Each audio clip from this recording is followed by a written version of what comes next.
What's up everybody, welcome to the workshop.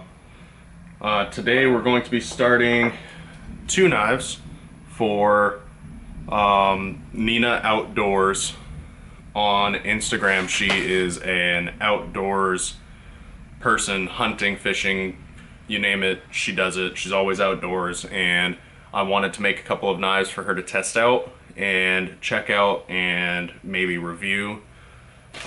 One of them is this, and the other is this. I've got her hand measurements, so I should be able to get a good handle on it. I'm also going to be making it out of high carbon steel, and one of them, this one, because the blade is so thick, I might not be able to use the high carbon steel bars that I have, but I have railroad spikes that I might be able to draw out and make it wide enough to use for the blade. So without further ado, let's get into it. Okay, so first things first, we gotta pick out which knife is for her. I thought this middle one would be all right, but I might have to go up to this one right here.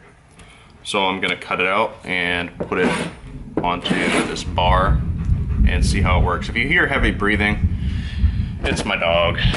He's afraid of thunder, so he has to be out here with me. Ragnar. He's a good dog, he's just afraid of everything. Literally, it's ridiculous.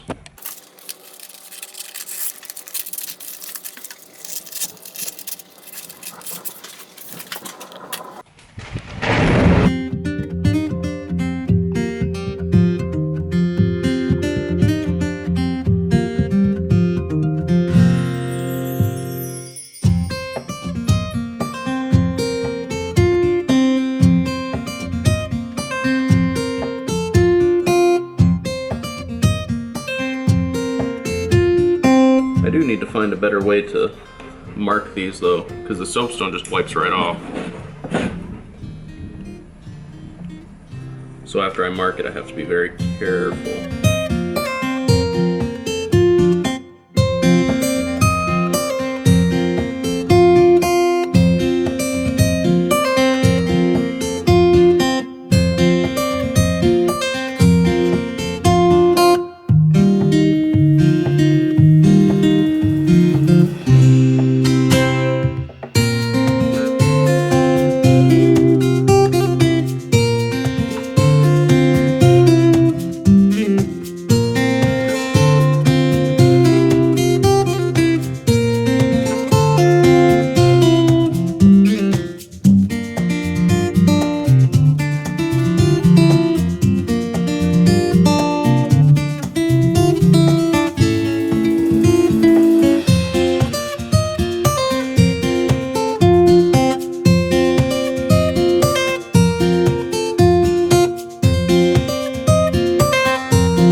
Alright, so those are all done. I am completely soaked, just drenched. Tatum is right there. He's been laying here the whole time I've been using the grinder, and Ragnar's up underneath the bench, but I gotta go charge the camera. It's about to die. Both of these guys are cut out, and I need to get them onto the belt sander and start getting all that stuff done. I gotta drill a couple of holes for the handles, and I'll be right back with you guys in a few minutes. Okay, so the camera's cooled off. It's mostly charged, not completely charged. It's about 750 right now, and I'm going to continue profiling the blades, but I'm gonna be doing it with my sander.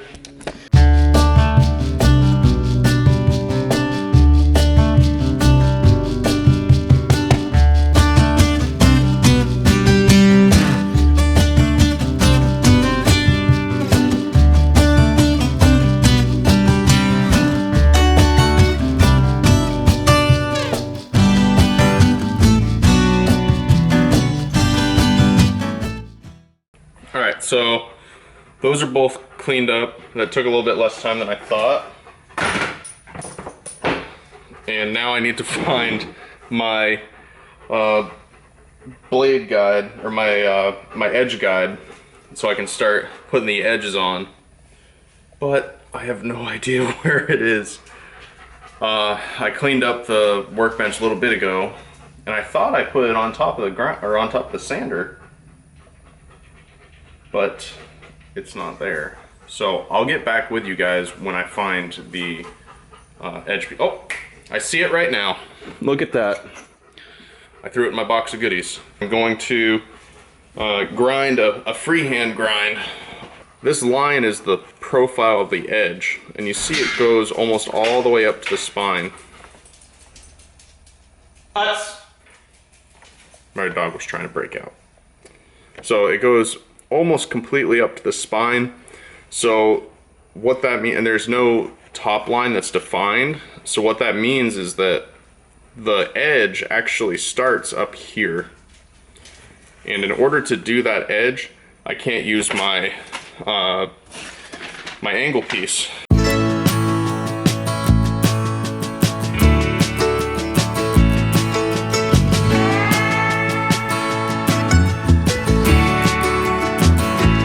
I look out.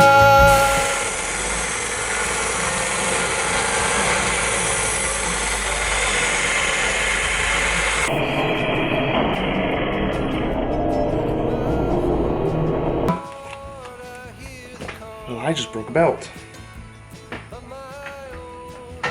Which is fine, because I have loads of 120 belts, but still don't ever like when I break a belt. This is my belt bucket. As you can see, it's very organized. I have no idea where all my 120s are. 600, 600 over there, 800 here, used, 120 right here. So I'm gonna throw this back on and we'll get back to it.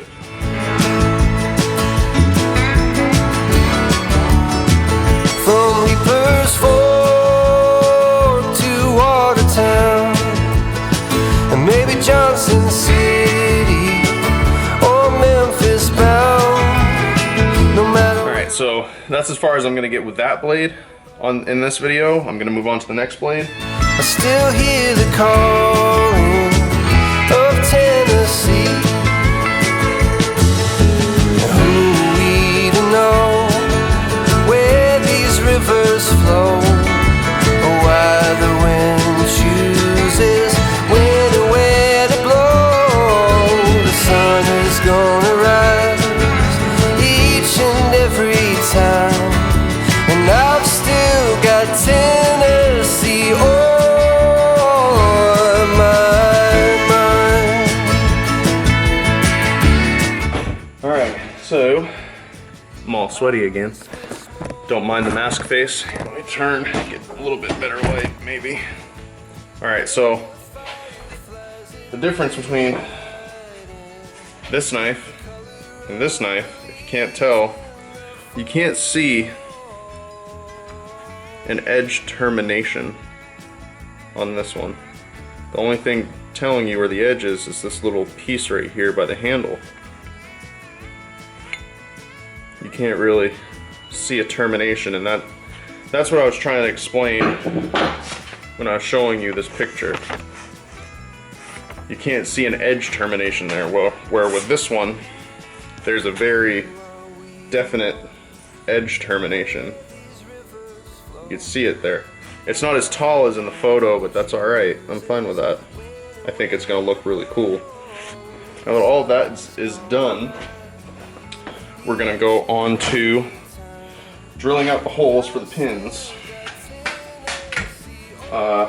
Nina gave me pretty much liberty to do whatever I want with them.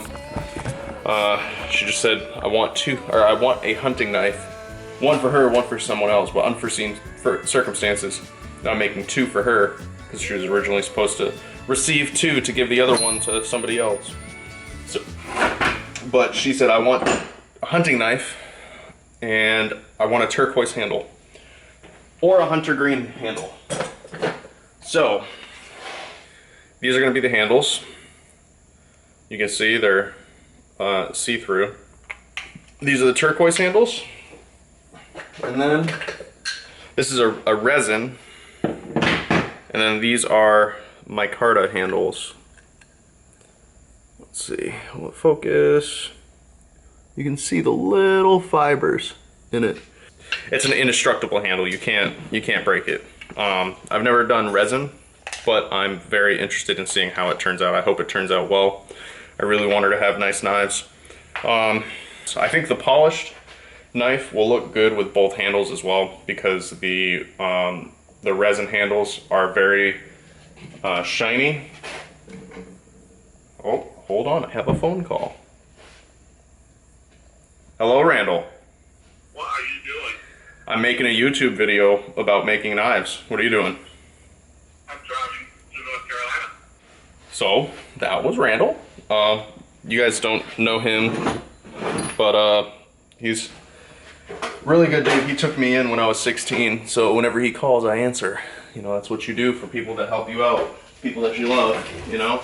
So I have it on the slowest setting. When you're drilling through metal, you want to go slow, so I put it on its slowest setting.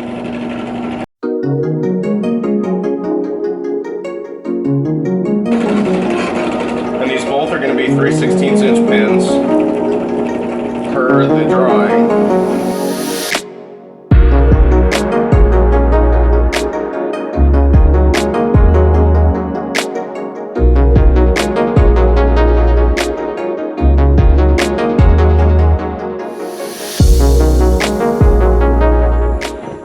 So that's day one of these two knives. They're very hot, so I'm gonna put them down now. But let me show you. So that's the progress I've made on Nina's knives. Get that out of there. I've got them shaped out. I've got the blades shaped. I've got the holes drilled. And in the next video, this is pretty easy. There's not going to be surprises and stuff. In the next video, I'm going to be polishing them up to 1,000 grit. And after they get to 1,000 grit, I'm going to harden them. At the final bit of it, I just found metal shavings on me. At the final bit of it, I'm going to polish it up to 12,000 grit. So it should be like a freaking mirror. Hunting is a very strange thing. I think 90% of hunters would agree with me. It's a very surreal experience because you have the joy of the moment, but you also have a calm about you because you're super, super excited, but then it kind of hits you and it's like you just took this animal's life and very respectful of it and very grateful for it. I think a lot of hunters would agree with me about that feeling. There's no better joy than being able to take an animal and feed your family, but you're also very respectful. You're happy, but also respectful towards the animal. And, you know, I think she would probably agree. She seems like a pretty good person, pretty good conservationist. She cares about wildlife and everything. So, well, that's going to be the end of this video, guys. I really hope that you enjoyed it. I really hope that you enjoyed the new content. Now that I'm not doing strongman. I know I enjoy this a hell of a lot, but I'm going to clean up and I'm going to go inside and shower and get myself ready for the day, rest my back a little bit. I did a 20-hour day a couple days ago working on those other two knives, and then regular work, you know, so I need to take a load off and relax my back, take a couple muscle relaxers and call it good. So if you enjoyed this video, don't forget to hit that like button. If you want to see more and you want to see the finished product of this knife, please subscribe, put that bell on. You know, I love each and every one of you. I think it's awesome that I can share my my joy on this platform. So yeah, don't forget, hit like, hit subscribe. I'll see you guys next time.